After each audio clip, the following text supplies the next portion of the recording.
Olá, amigos do RDTV, um grande abraço a você que está na página do Jornal Repórter Diário aqui no Facebook, iniciando mais uma live, mais uma transmissão ao vivo, temas do dia a dia, temas que interessam a nossa vida.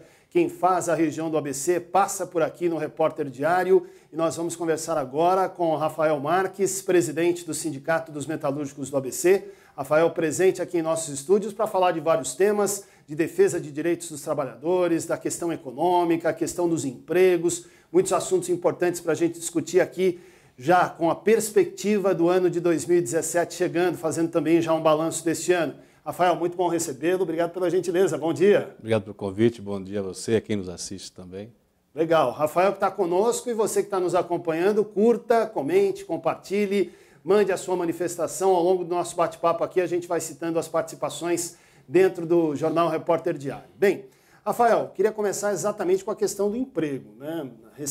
A mais recente pesquisa mostrando aí que nós estamos na casa dos 14 milhões de desempregados no Brasil, a nossa região sofrendo muito. Com a tua experiência de sindicalista, com o teu dia a dia, com a tua rotina, quais são as ferramentas hoje que nós temos para tentar recuperar esses empregos? A crise é muito grande, é intensa. Acho que é a maior crise que eu vivi na vida pessoal. Uma crise muito forte, uma crise que não é um fator apenas que está fazendo dessa crise nessa ordem de grandeza. São vários fatores combinados, né? A perda dinâmica da economia brasileira, claro que isso é um fator fundamental para a crise estar no patamar em que está. Os investimentos inibidos, a taxa de juros elevada, a taxa cambial que oscila. Então, a economia se desorganizou, infelizmente, no último período no Brasil. Claro que isso não é um efeito só no Brasil. O mundo vive uma crise importante, né? Espanha com patamares de desemprego na ordem de 25% da sua força de trabalho. Enfim, é uma crise internacional muito forte. Aliás, essa crise se originou no sistema privado bancário, né? Os grandes banqueiros do mundo, e que de lá para cá as coisas não voltaram ao normal. Mas o Brasil tem, somado a isso, a crise política, que esse ano teve um episódio dela concluído um episódio, mas a crise política infelizmente continua. Isso atrapalha a retomada da economia brasileira. A crise ética, todas as operações que investigam corrupção no Brasil, que são importantes, mas elas estão também inibindo investimentos, inibindo continuidade de negócios no Brasil. Grandes obras paralisadas, grandes empreiteiras sem poder fazer novos contratos. Então, tem buracos na legislação brasileira no que se refere ao combate à corrupção. Esses buracos fazem com que a própria atividade econômica caia, em conjunto com o combate à corrupção, que é importante. Então, fatores combinados que levou a essa situação. Boa parte desse desemprego é no setor da construção civil.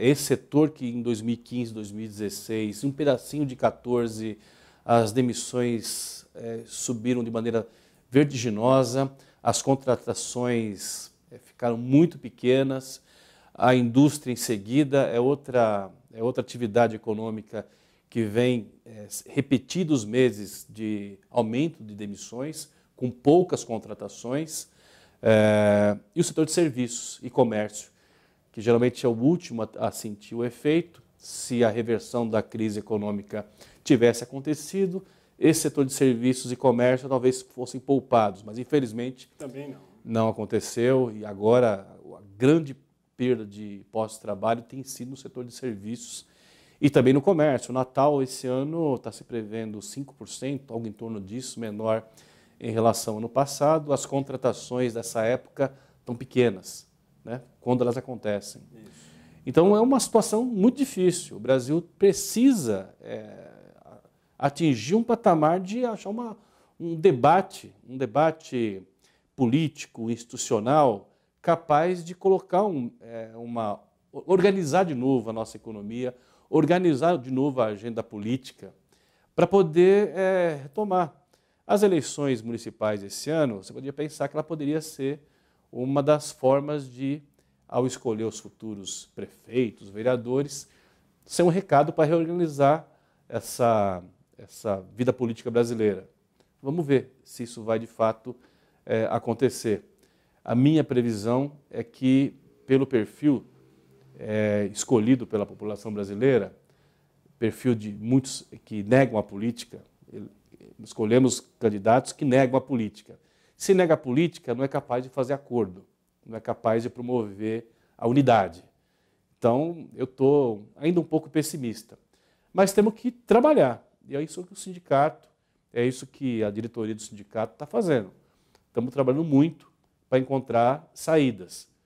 Os acordos que fizemos nas grandes montadoras poupou por vários meses, até anos, emprego de trabalhadores. Infelizmente, com a crise mantida, os acordos chegam uma hora que eles não têm capacidade de ser renovado ad eterno. Sim. Então, combinamos ações de segurar emprego através de layoff, do programa de proteção ao emprego.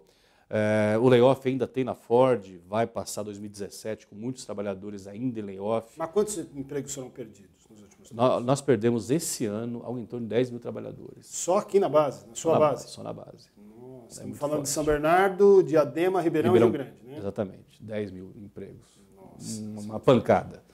Uma pancada. E alguns empregos de empresas que fecharam, né? Empresas pequenas, foram várias empresas. E você falou das alternativas, né, Rafael? A gente já teve outras oportunidades para conversar e eu me lembro da sua luta para que o governo implementasse o PPE, né? Já enxergando certamente os problemas que viriam no médio prazo. Sim. Né? Imagina essa conjunção de fatores sem o PPE, por exemplo. Não, sem o PPE e sem o layoff, sem essas ferramentas, eu te diria que os 10 virariam 14. Olha que loucura. Né? Então nós conseguimos segurar em torno de 4 mil empregos. A crise, se ela fosse mesmo eliminar todos os postos de trabalho, o efeito seria bem maior do que esse de 10 mil, infelizmente. Bem, e a luta do sindicato, e o sindicato dos metalúrgicos do ABC tem história para isso, tem punch para isso, ela vai muito além, né? Ela vai na questão dos direitos, das questões macroeconômicas e daquilo que está se discutindo no Brasil, por exemplo. Está se prevendo aí uma reforma da Previdência, uma reforma trabalhista. O trabalhador vai perder, como está sendo previsto, Rafael? Eu acho que nós vamos ser capazes de colocar várias obstruções a essa tentativa de reforma da Previdência. Ela vai acabar acontecendo em alguma medida. Mas não do jeito que está sendo proposta, não do jeito que os economistas e os banqueiros querem. Previdência é sempre uma questão que você atualiza ela. Você muda, a sociedade vai mudando, né? Vai mudando, a expectativa de vida muda, o perfil do emprego muda, a Previdência muda, é natural, mas essa reforma que você pretende, o estabelecimento da idade mínima, como eles querem fazer, 65 anos, equiparando homem e mulher, dando menos direito aos benefícios intermediários, como auxílio-doença, pensão, essas coisas, tem que ser fruto de um excelente debate, de muita conversa entre as pessoas que são o foco do benefício que a Previdência significa. E pena que está sendo proposto por políticos que são aposentados e aposentaram aos 50 anos. Né? O Temer aposentou aos 51, o ministro lá, Padilha, aos 52, e tem aposentadoria que ultrapassa 2 dígitos, são 20 mil reais. Então, são pessoas que não têm nem a moral para apresentar o projeto da forma como eles estão apresentando. Então, uma calamidade, uma hipocrisia muito grande. O trabalhador do ABC começou a trabalhar com 14 anos, dizer que ele tem que aposentar aos 65, aos 65, dureza, né? Encarando uma linha de montagem numa montadora, encarando uma prensa numa estamparia, encarando um forno numa fundição, quer dizer, isso não tem cabimento. Não encaixa. Então nós vamos fazer, eu acho que vai ser essa é uma luta que o governo sabe que vai ser grande e que nós não podemos permitir. Aliás, esse caminho que o governo está escolhendo é um caminho que não tem dado resultado. Na Europa, os países que não crescem, todos eles adotaram medidas de austeridade, de ajuste muito forte, retirando direito da sociedade, rebaixando níveis salariais, trabalhando com exército de desempregados, porque isso, quando você organiza uma economia, se você quiser, você trabalha com o aumento do desemprego, você trabalha com as taxas de juros elevadas, enfim. Então, essas medidas de austeridade no mundo não foram vitoriosas, não deram resultado em nenhum país. E não vai dar resultado no Brasil. O que o Brasil precisa é estimular a sua economia, estimular o consumo, achar uma solução para a indústria brasileira que vem perdendo espaço como atividade econômica no produto interno bruto brasileiro. Sim. E a indústria perde espaço, a indústria é grande empregadora, porque nós temos uma taxa de câmbio que historicamente tem sido negativa para nossas exportações, tem sido atrativo para importações no Brasil. A indústria tem um financiamento caro, tem uma taxa de tributação elevada. Então, tem temas que você conseguiria realizar como política econômica que fortalecesse as cadeias internas. O Brasil, nós estamos lutando no sindicato pelo conteúdo local. O conteúdo local é a participação de produtos e bens que são feitos e oferecidos no Brasil. Sim. Para a economia brasileira. Então, o sistema petróleo e gás. É necessário ter um percentual de bens e de produtos feitos aqui no Brasil. Na indústria automotiva, a mesma coisa. Nas concessões, nas grandes concessões hidrelétricas, portos, aeroportos, a mesma coisa. E isso você fortalece a indústria nacional. E essa política ela vinha ganhando muita, estava se consolidando no Brasil.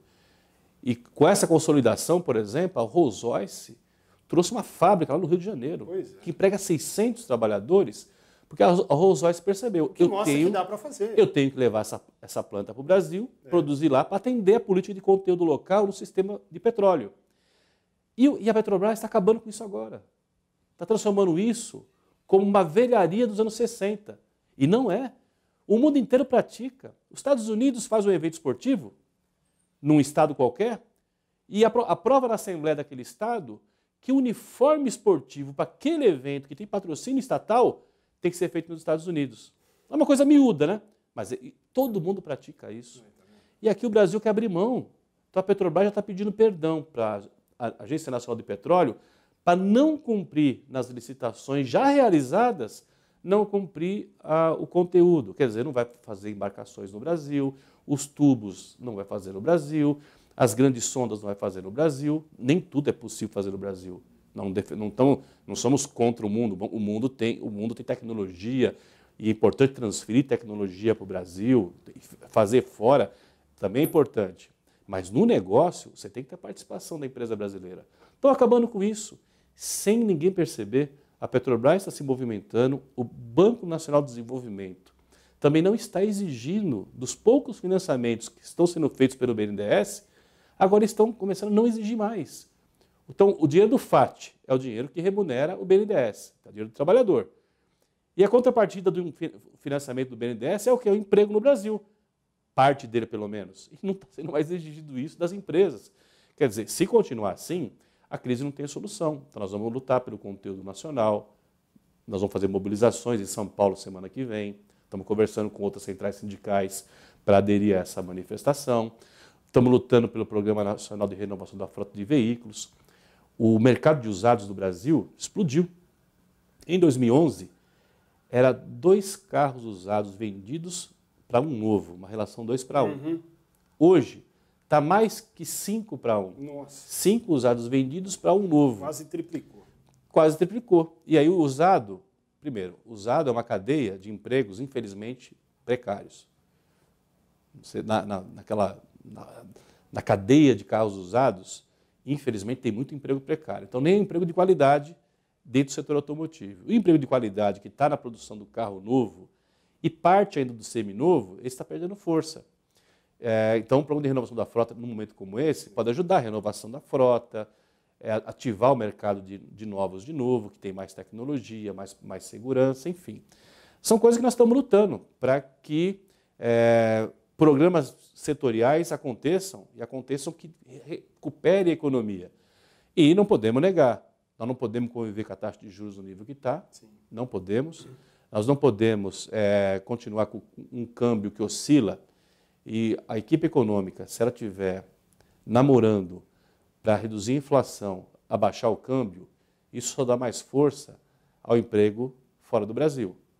Deixa eu dar um abraço aqui para o Rogério Medeiros Fernandes, que está nos acompanhando. Obrigado, Rogério. O companheiro Carlos Carvalho, repórter do RD, escrevendo aqui o seguinte: bom dia, Anderson e Rafael. Recentemente você foi retirado do conselhão do governo federal.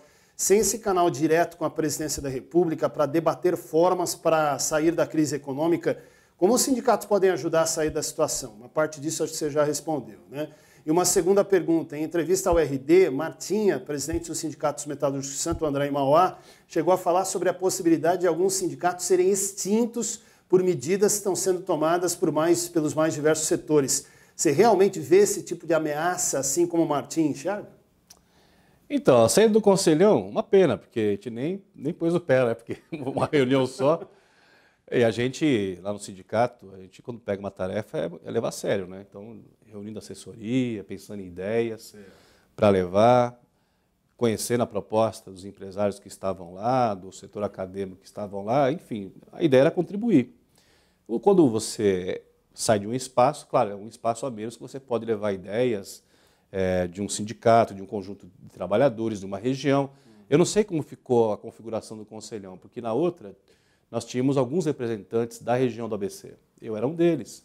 A Unisol tinha um representante aqui da região, a Braskem tinha um representante, era aqui da região. O Luiz Moa da Anfávia, ele era um dos representantes. Tudo bem, ele é Anfávia, mas a gêmea está aqui em São Caetano. Isso, exatamente. Dá para dizer que a região tinha também no Luiz Moa um representante. Eu não sei como vai ficar a próxima configuração. A região pode ficar sem representação. E uma região como o ABC, uma região com tantas grandes indústrias, com tanta inteligência política, social, não podia ficar de fora. Mas, aparentemente, espero que não, mas tudo indica que vai ficar de fora. Então, atrapalha, porque, claro, o sindicato tem que lutar. E a gente, para, às vezes, ser ouvido, tem que fazer as mobilizações.